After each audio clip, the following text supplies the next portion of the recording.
In the grand hall of the Veari capital, under 1,000 shimmering crystals suspended like frozen stars, I stood alone, a lone human among titanic aliens. The Veari were a proud, towering species of regal beauty and brutal history.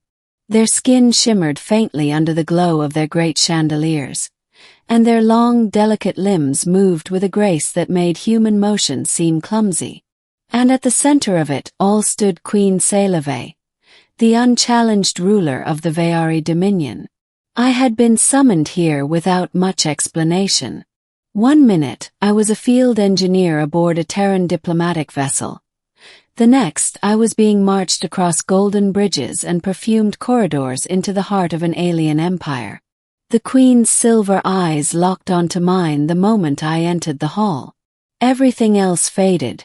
The watching nobles, the hovering interpreters, the tension so thick it could snap steel. She descended her throne of living crystal, her silken gown trailing behind her like mist. Her towering figure stopped just before me. She bent low, something unthinkable for a Veari monarch, and whispered into my ear in halting but clear Terran standard. "Would you marry someone like me, human?" The hall gasped as one. My mind spun. Surely this was some sort of test. Political trap. Humans and Veari were barely on speaking terms, let alone proposing marriages. But Queen Sci-Fi's eyes were not mocking. They were filled with something far more dangerous. Hope. Beginning. Rewind 20 cycles. The Veari had once dominated our sector of the galaxy. In wars called the Purge Crusades, they crushed dozens of species, believing themselves divine architects of destiny. Humanity had been a curiosity to them back then, barely noticed. Then came the Great Collapse. A civil war shattered the Veari's endless empire into factions, each warring for control. Their species faced extinction from their own ambition. When the humans finally stumbled into interstellar space, we didn't find tyrants, we found scattered survivors. Rather than vengeance, humanity offered something unimaginable. Help. Food, medicine, engineers to rebuild broken infrastructure. Quietly, stubbornly, we turned old enemies into wary friends. I was part of the new breed of Terran bridge builders. The diplomats, technicians, and liaisons who moved between alien cultures, healing ancient wounds. Never in 1,000 years did I expect it to lead me here, standing before a queen whose proposal could shake civilizations. Middle. "Your Majesty," I croaked, my voice too loud in the crystalline silence. "Did I hear you correctly?" Queen Sci-Fi smiled, a soft, almost vulnerable expression on a face usually carved from pride. "You did, Terran. I ask not as ruler to subject, but as Sayla. To you." I glanced sideways at the human ambassador, who looked just as stunned as I felt. Clearly, this wasn't part of any negotiation script. The queen rose again, standing to her full majestic height, nearly 8 feet, slender as a willow yet radiating raw power. "My people are dying," she said, her voice echoing with subtle grief. "Our numbers dwindle. Our spirits falter. My court is full of sycophants, and my armies are tired. Yet when I look beyond, I see your kind. Humans. Unbreakable. Infinitely stubborn. You grow in places where even weeds would die." She reached out, not touching me but hovering a hand over my heart. "You," she said, "are hope incarnate." The court murmured in shock. The idea that their queen, a being considered semi-divine, would speak so openly about weakness was revolutionary. "If I bond myself to you," Sci-Fi said, "I bond my people to yours. An alliance sealed in spirit, not just treaty. A shared future." The weight of it hit me like a meteor. It wasn't just romance or desperation. It was survival. For both of us. I was whisked away after that. Vayari attendants led me to a guest suite carved from living trees, where walls bloomed with bioluminescent flowers. I wasn't given an order. I was given a choice. Marry her or don't. The decision would ripple across the galaxy. I sat alone that night, staring at a simple glass of water, turning it in my hands. Marry an alien queen.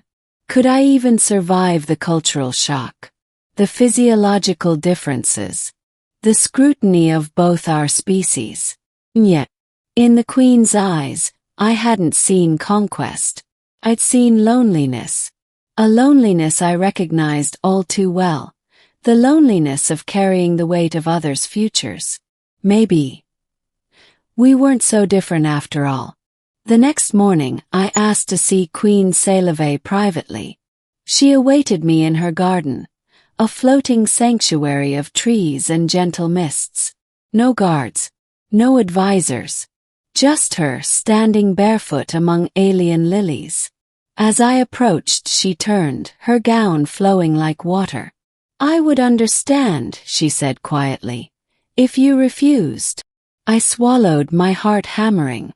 And if I accepted? A glimmer of that rare, vulnerable smile. Then we begin anew. There was no ceremony, at least not in the human sense. Among the Vayari, a bonding of sovereign to foreigner was an act older than thrones, an ancient rite of renewal. We stood atop the Spire of Winds, the highest point of the capital, as twin moons cast silver light around us. Before witnesses from both species, we each offered a single vow, spoken in both our tongues. Two strands once frayed, now woven. Two spirits once wandering, now bound. She clasped my hands in hers, her fingers cool and delicate, and pressed her forehead gently against mine. A symbol of mutual surrender. Cheers rose from the plaza below, Vayari and human alike. We were married. Ending. The political ramifications exploded like supernovae. Many in the Dominion's ancient bloodlines raged at the contamination of their queen's lineage. Meanwhile, human media hailed it as the greatest diplomatic coup since first contact. But over time, something stranger and more beautiful happened. Joint Vayari-human colonies flourished. Technology exchanges accelerated. Diseases that had ravaged the Vayari youth were cured using human science. Meanwhile, humans gained access to Vayari knowledge. Terraforming secrets, longevity treatments, cultural insights that rewrote entire philosophies. Where mistrust had festered, cooperation bloomed. And for Queen Sci-Fi and me, we learned to navigate the strange waters of our bond, day by day. She showed me the sacred songs of her ancestors, melodies that could make stone tremble. I taught her how to ride a Terran motorcycle, her silver hair whipping behind her in the wind, laughing freely for the first time in decades. Of course, it wasn't always easy. Our arguments could crack walls. Our differences sometimes seemed unbridgeable. But when it mattered most, we chose each other. One night, years later, as we sat atop the balcony of our shared palace watching human-built satellites blink among Vayari stars, she leaned against me and whispered, as she had on the first day, "Would you marry someone like me, human?" I smiled, kissed her forehead, and whispered back, "Always."